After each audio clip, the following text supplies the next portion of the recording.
Hi there, and welcome back to Two Chicks Going Green. You may have heard me mention in previous videos that I make my own homemade DIY face oil and that I absolutely love it. So I am excited because the day has finally come for me to show you how I make this oil right here and also tell you a little bit more about why I love it so much.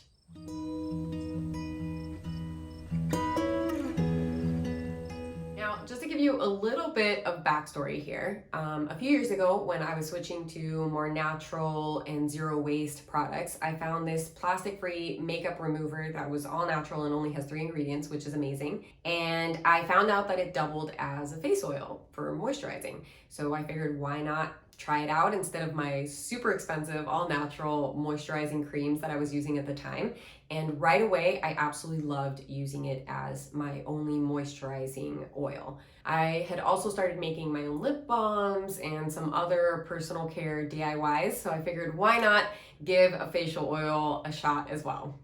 And I will be making a video, by the way, on how I make my own lip balms, which are amazing. So make sure that you subscribe to our channel if you're interested in that DIY. So fast forward to today, which is about 3 years later, and I still absolutely adore using this oil, and I don't think I'll ever go back to any sort of store-bought moisturizing creams. And there are so many reasons why, so let me get into those reasons. By the way, if you want to jump straight to that recipe, the timestamps will be in the description below. Number one, and most importantly, of course, is that it works really well on my skin. I have extremely sensitive skin, and back when I used to use even though they were all natural, the moisturizing creams, I would sometimes get a little bit of like redness or it would burn a little, and I've never had that issue with this oil. If anything, it seems to help whenever I do have anything going on with my face, so it helps balance your face a little bit better.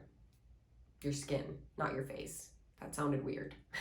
And if you do have really oily skin, don't worry. Just because it's called face oil doesn't mean that it's going to make your face more oily. If anything, I've read that it does quite the opposite. If you suffer from acne, dryness, or excess oil production, using a face oil can actually help balance your skin, clear your pores, and soothe irritation like I've seen it do for me. Plus, my boyfriend does say that I now smell like cake every time I go to bed, which is awesome. And that's because I added some vanilla essential oil to mine. Number 2, and this one's great if you're a fellow traveler like I am, it is great for traveling because such a small amount goes a really long way. Each time that I travel, I take like a teeny tiny bottle with me of about maybe 0.5 ounces, and I've taken it on about 2.5-week trips and I've never run out. So really, really great for traveling. Number 3, it's multi-use, and this is wonderful because the less products we have to make or buy, the better, right? So it works as a face oil, as I've already spoken about, and it also works to remove makeup. So this is really great, especially when you're traveling, because you don't have to take 2 different things. And if you want to learn more about how to use it with reusable facial rounds for makeup removal, make sure that you check out my video on that topic.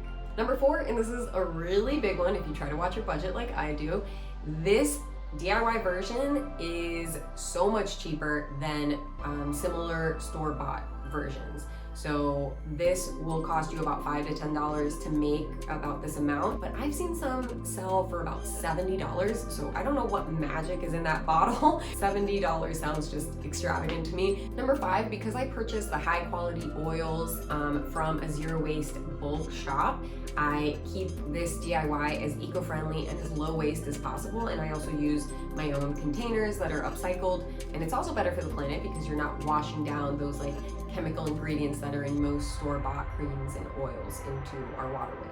And this brings me to, last but not least, number 6, which is that this is so much healthier for your skin.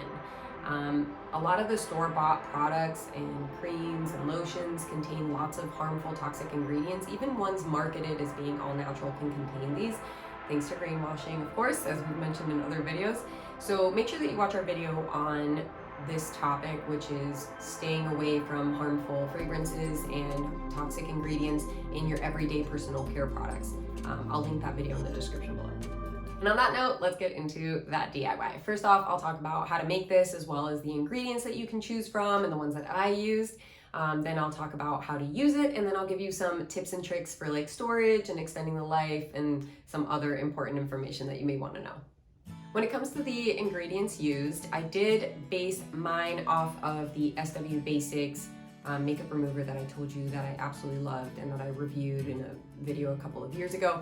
And I also looked at lots of different DIY recipes online just so that I could get an idea of what other ingredients I could be adding that would be more nourishing for my skin. And then I just totally experimented and made up my own recipe. And in the process, I learned that there are 3 basic ingredients that you need to make your own face oil at home. The first of which is a carrier oil. For example, sweet almond oil or jojoba. And to be honest, this is the one that you really want to make sure that you get a really high quality ingredient, because the carrier oil is what most of your oil is going to be made out of. And if you're worried about clogged pores, start with jojoba oil, since that's the one that's the most similar to the sebum that our skin naturally produces.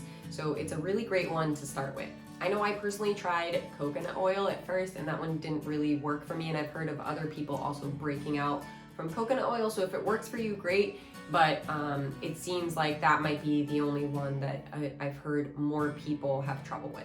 Next, you need a nourishing oil or oils. For example, you can use the one that I use, which is Rosehip oil, and this one has a super high amount of carotenoids, vitamins A, C, and E, and trace retinoid acid, as well as anti-inflammatory properties. So it's a really great one to add.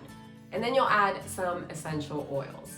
All have different benefits and scents, of course, so choose based on your needs and what you like. You can always start with just the carrier oil and see which one works best for you, and then go adding in the nourishing oils and the essential oils over time, and just experiment with it and have fun with it. And I'll also link some really helpful web pages in the description below that give you kind of a list of the different carrier oils and the nourishing oils that you can add to your recipe, and also some helpful information. So check out those web pages if you're interested.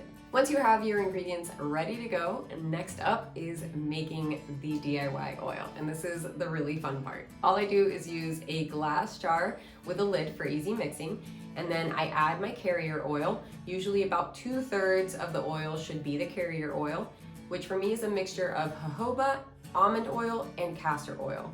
So I add 1 part each of those, so that would be 3 parts. So for example, if I do 1 tablespoon of jojoba oil, I'll do 1 tablespoon of almond oil and 1 tablespoon of castor oil. And then I add 1 part of the rosehip oil. So if those were each tablespoons, I'll add 1 tablespoon of rosehip oil. So that's a ratio of 3 of the carrier oils to 1 of the nourishing oil. And then I also add this vitamin E mixture, which also has safflower seed oil in it. And in the last mix, I also added this argan oil just because I bought this in Morocco when I was there years ago visiting, and I really wanted to use it. I kind of forgot that I had it. And then you'll just want to add some essential oils. So if you're feeling adventurous, you can make a mix of those different carrier oils like I do, and then see which nourishing oil you would prefer to have in there. Again, feel free to modify the recipe as much as you need to benefit your skincare needs as well as your budget. Now that you've made it comes the application.